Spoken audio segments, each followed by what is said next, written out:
of I in Urbana-Champaign. And we met at a 4th of July barbecue. He got invited by his friend, and I got invited by a friend, and that's how we met. He wanted to be a physics tutor, even though he knew nothing about physics. I was a tutor. Wait, hold on. I was a tutor. I was a biology tutor, and I was a chemistry tutor. But and sometimes, every once in a while, I teach some physics. So she just happened to be. Let's start over. So she's right. She was like, I was with my friend, and he invited me to the barbecue. I was an ER tech at the time, and I was hungry. I did my little 12-hour shift, and I'm like, I need some food. He like, I had this barbecue, bro. And then I saw her, like when I was walking up, like she like fine. She was like real pretty, and I was like, I ain't got no chance with her. So I was like, I need to worry about something else like eating. So.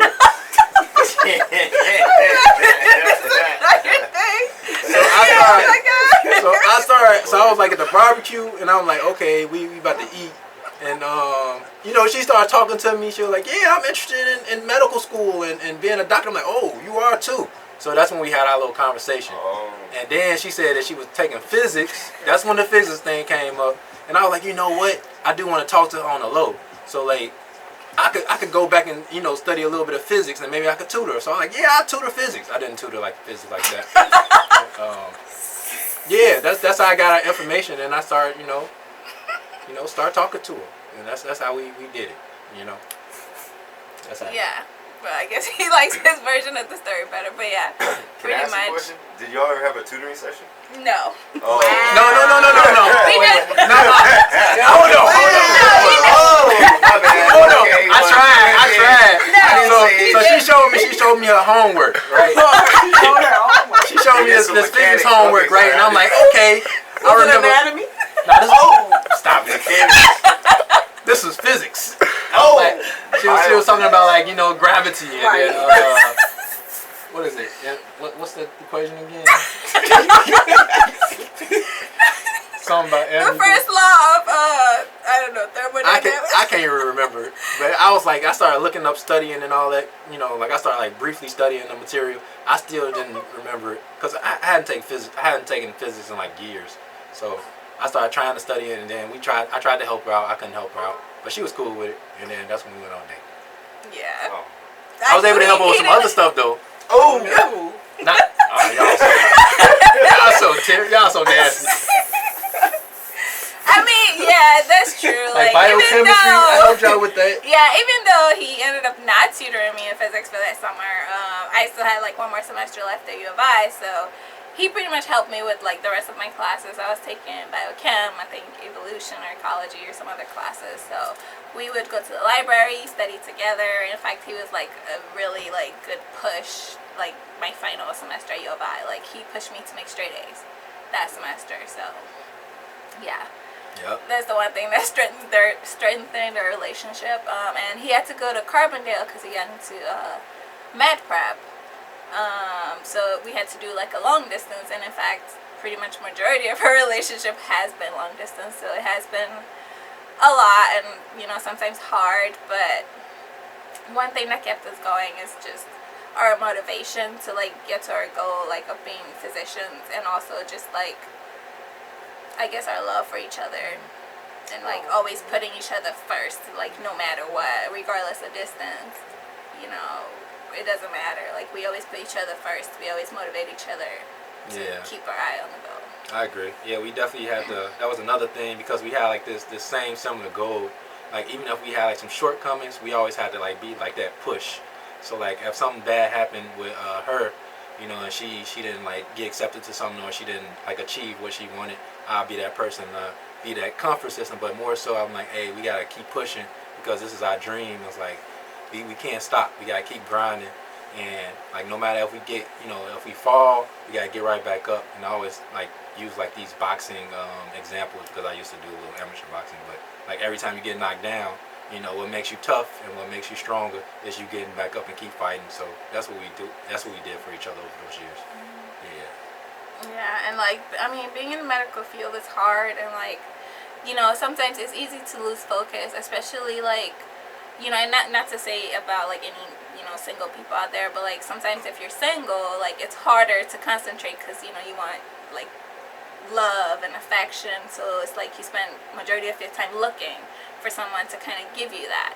But I mean, I guess with us, because we had that, it was much easier to stay focused because I knew that, you know, I have the love of my life waiting for me. So it's like I'm not, you know, instead of looking like on dating websites and stuff like that, like I'm studying because I can always, you know, go visit my love. Why don't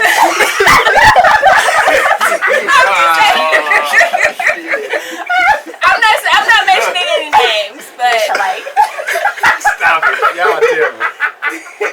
you know, it's just you spend more of your time like studying and getting work done, and you know, loving the person that you're meant to love instead of like searching out there for like the right person. So that's the one thing that I guess the good things is that instead of like trying to talk to like multiple people, you can focus on that one, and if you already like make that investment into that one individual, you know, that one individual you could trust, you know, that one individual could like push you, that one individual can like help you develop, as opposed to like, you know, talking to multiple women or multiple people. I had an appreciation for having like my one ground like individual, which was like her, and she kept me grounded and she kept me focused, and kind of like helped me with my purpose. So yeah, I guess that's the biggest advantage. But at the same token, disadvantage, I wouldn't even call it like a disadvantage, but it's like it is like you do have to like have a split time, so you do have to manage your time well. So you can't just manage like be super focused on just education. Sometimes you have to focus on, you know, your significant other and make sure that they're okay too. And I wouldn't call it like necessarily a disadvantage. It's just a give and take. That's something that comes with like relationships. You have to put time into that relationship to make it, you know, in order for it to grow. So. Yeah, I agree. I wouldn't call it a disadvantage either because, like, I guess it's all part of it, right? Like, again, school is hard and, like, you don't want to do school all the time. So, like, having that one person to sometimes pull your focus away from school just to, like, have fun or just, like, get your mind off of it. Just do something, like, couple something, right? To just get that breather from school. You know, I feel like it's a way to kind of release that stress and, like, sometimes it helps prevent burnout because, you know, if you don't have anyone or like you feel lonely most of the time, you're just always studying, so having like a significant other, like you get to hang out with them all the time. They're like your outlet pretty much. Like there's so many times where Diwante got off of school and he'll just call me and he'll just vent on the phone for like hours, like, oh my god, my day was hard, this happened. Why you lying? Because I gotta study, you know, I do gotta You study. be venting. How many times have I said you talk too much, baby? I'm going to bed. What? A lot. Ain't you supposed to listen to me? Exactly. He just be on the phone. He'll be venting like, "Oh my god, I saw," and then he be telling me the craziest, wildest things that he see in the hospital. Like the other day, I was at a brunch with a friend. Diwante calls me. He's like, "So this dude came to the ER and like his balls were all like green and had gangrene or whatever, and it had to be cut off." And I'm just like, You gotta use proper terms, baby. Scrotum. I know, right? He's supposed to talk. I'm joking. Scrotum. But anyway, so it's like every time he gets off of work, I'm the one person he's like super excited to call because I'm also in the medical field. So it's like he just wants to tell me all the cool things that he saw. You know, we talk it out, we laugh. Yeah, that is pretty nice. Yeah, it's like it's really amazing. Like, yeah, she actually understands like those special medical, you know, jargons and medical jargon that I be using. So, and she understands. So I guess I nice. didn't introduce myself, but yeah, I'm a first year medical student in Loyola University, Stritch School of Medicine in Chicago. So yeah, I just started, but I did my master's also at Loyola, so I have a bit of like prior like experience with like research and, you know, just pretty much all of the pre-med stuff before you go into medical school. So and like with him being in third year, it's like he's pretty much taught me majority of like what he knows like first year and second year. So like I'm going into medical school with like a lot of support, a lot of background knowledge.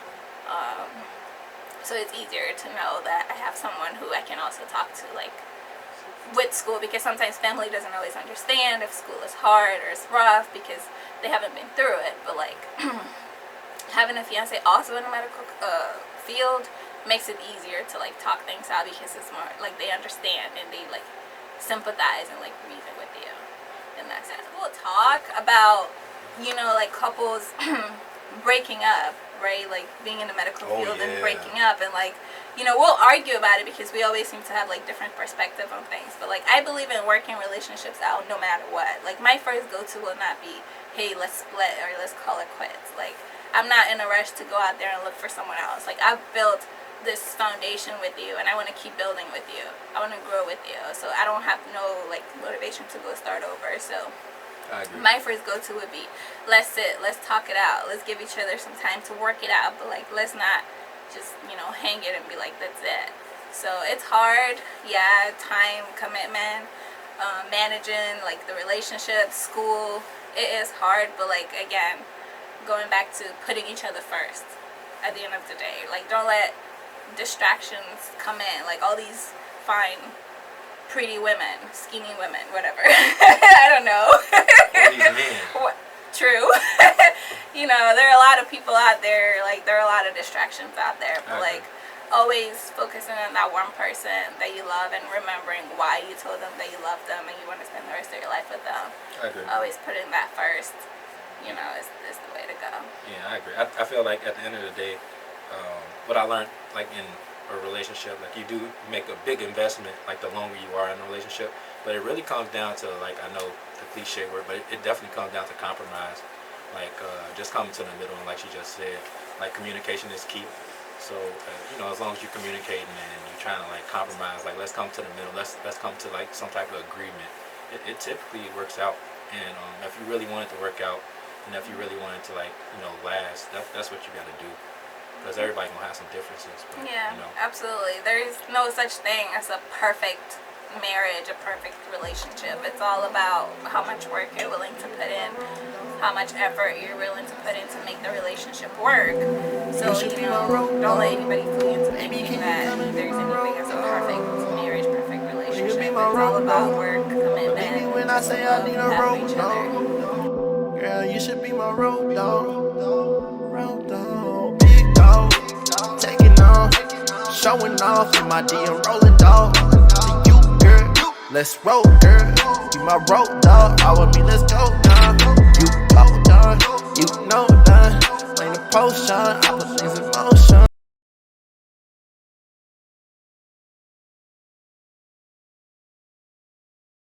Let me divide without potion. Cause you the one you chose. You be my